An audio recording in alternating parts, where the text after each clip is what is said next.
Halo guys, buat teman-teman nih, para ojek online ataupun kurir-kurir, gue saranin nih pakai charger merek Azena yang buat di motor nih.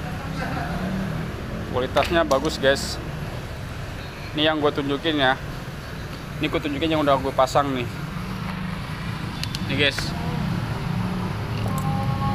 Ada penutupnya juga kayak gini guys, jadi lebih praktis ya, nggak bakal kena air hujan nih. Jadi kalau mau nyuci motor juga bisa ditutup.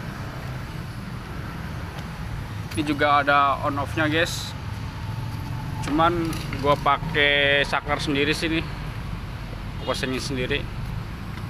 Jadi buat teman-teman nih, gue saranin kalau mau beli charger yang buat di HP, belinya yang merek Azena guys.